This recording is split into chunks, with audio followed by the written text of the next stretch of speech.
The island of Sodor is a really amazing place. It's an island where steam engines are still kept in service, despite the abolishment of steam on the mainland. The stories of the engines were made popular by the Reverend Wilbert Awdry, who wrote them in books, and later on by Britt Allcroft, who put the Railway series on television. But there are still some stories that Awdry never published, and were never released on television. This is one of those stories. It was a warm summer night on Sodor. Edward was staying at the branch line sheds with Thomas and Percy, as Toby was away at the quarry. It was late at night, but the three engines were still feeling a little restless. "What we need is a story," Edward said. "I've got one," Percy said excitedly. "It's about the ghost train I told Thomas and Toby about." Thomas sniffed at the idea. "Not that old fictional story again," he huffed. "Hearing it once was bad enough." Percy was indignant.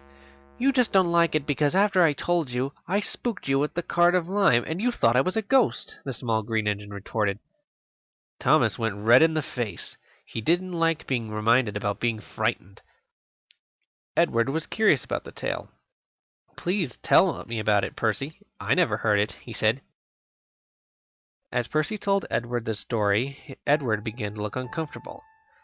As Percy's story came to a close, Edward said, "That was no fictional story. That really happened." Percy looked at Edward with surprise, while Thomas looked at the old engine with suspicion. "Oh, really?" he said. "Yes," Edward puffed. "It happened a long time ago, around the time Skarloey came to Sodor." "I don't believe you, Edward," Thomas sniffed, feeding into that make-believe story. Percy quickly cut in. "What happened, Edward? Please tell us." "Well," Edward sighed, "our story begins in 1910.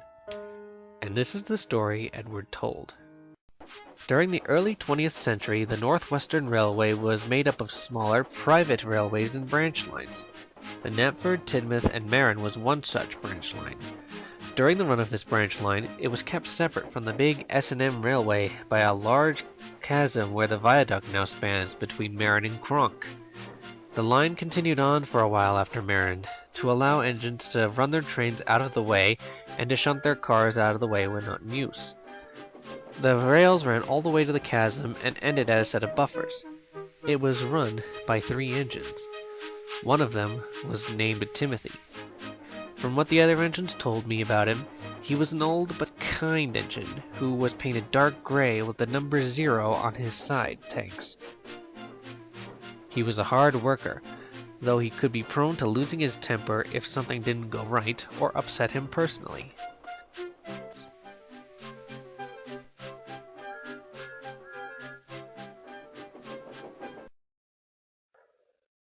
One day, his manager came and spoke to him. "Timothy, the railway doesn't have enough work for you," he said. "So I'll be placed here in the shed until further notice?" he asked. "No," said the manager. "Business doesn't seem like it will pick up in the near future. So rather than being stored here in the shed, you will be sold for scrap at the end of the week." Timothy was horrified when he heard that. "But sir, I can't be sold for scrap. I'm sure business will pick up soon. Could I not be loaned to another railway that needs another engine? Or be placed here until that time?" he asked. "Timothy, there is no other work on any of the branch lines for you, and it would cost too much to ship you to England, where work might be plentiful, or keep you maintained to wait for business to pick up. It would be cheaper to scrap you." "I'm sorry, but there's nothing I can do," the manager said before walking away. Nothing Timothy could say or do would persuade him to reconsider. Timothy was angry that he was going to be scrapped. He'd worked so hard all his life, and now the manager was scrapping him just to save money. He might be old, but he didn't feel like his time was up at all. He began to think about how he could get back at the man. Then he came up with a plan. A very deadly plan.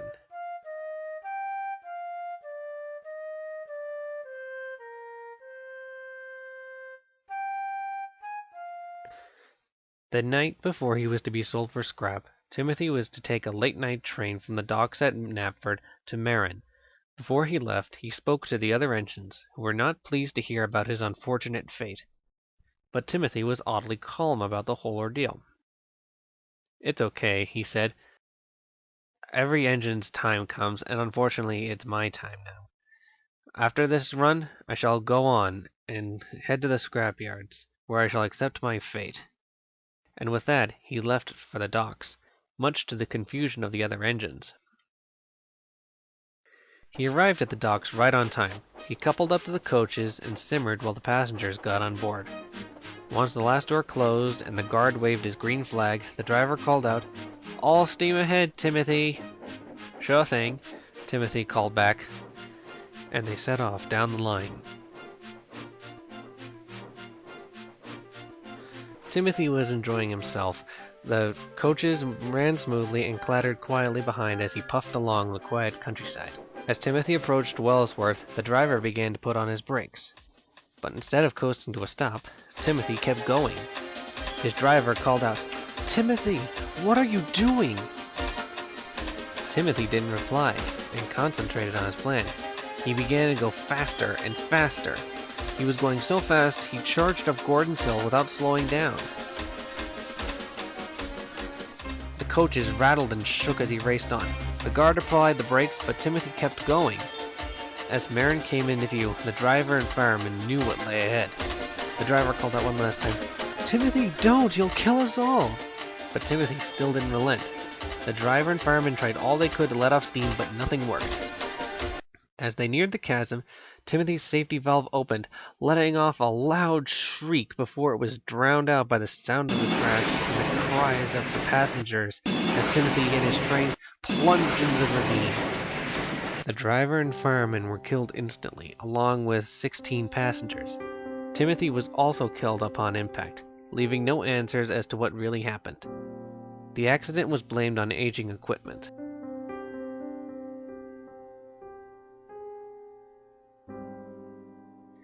The branch line paid welfare to the grieving families and went bankrupt as a result. A couple years later, the newly formed Northwestern Railway bought the line, among others.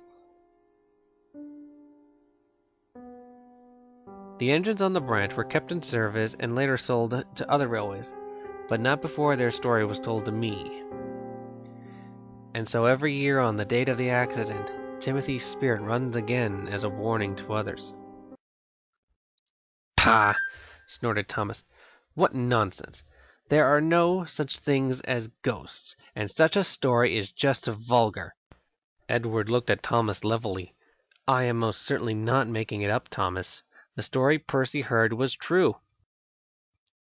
Thomas rolled his eyes and went to sleep, and no more was said about Timothy for the rest of the night. The post train is a night train pulled by Thomas, Duck, Percy, or Oliver. It starts at Knapford Harbor where the mail comes on board big ships.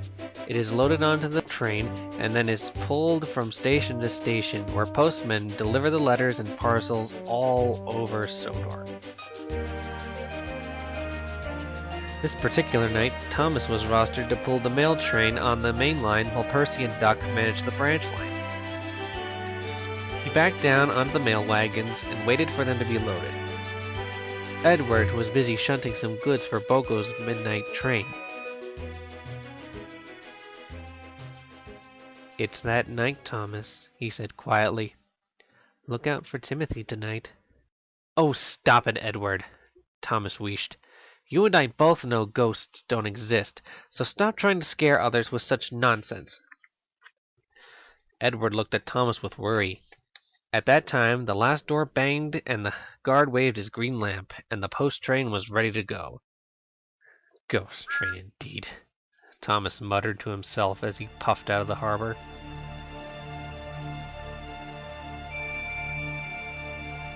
As Thomas puffed along the line, the story of Timothy played on his mind. He did admit the story was disturbing, but he refused to believe that such a thing could happen on their railway or that an engine would do something so dark. At Wellsworth Station, the station master spoke to Thomas's driver. "There's a section of track right after Marin that has been closed for repair tomorrow. The signalman is diverting you around the area," he told them. After the mail for Marin had been delivered, Thomas crossed over to bypass the blocked track. Then, Thomas and his crew began to hear puffing sounds that weren't their own.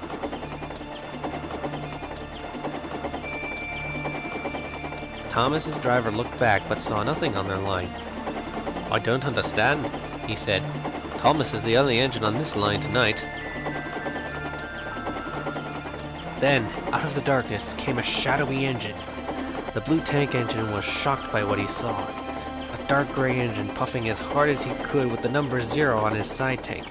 Behind it was a train of coaches carrying shadowy shapes of people. Thomas knew who this was. As the engine neared the viaduct, it disappeared with a loud shriek that echoed around the valley. Thomas, driven by fear, raced across the viaduct and didn't stop until he reached Callisthorpe Station. When Thomas arrived back at the branch line sheds, Percy and Toby were already asleep. Poor Thomas was still in shock about what he had seen. He looked around to make sure that no ghost, Timothy or not, was nowhere in sight before uneasily going to sleep. For days, Thomas kept to himself and never told the other engines what he had seen. As much as he tried to convince himself that it had been the moonlight playing tricks on him, he couldn't deny he had had an encounter with Timothy's ghost. As Edward passed with a goods train, he whispered in a quiet voice to Thomas, "Don't say I didn't warn you."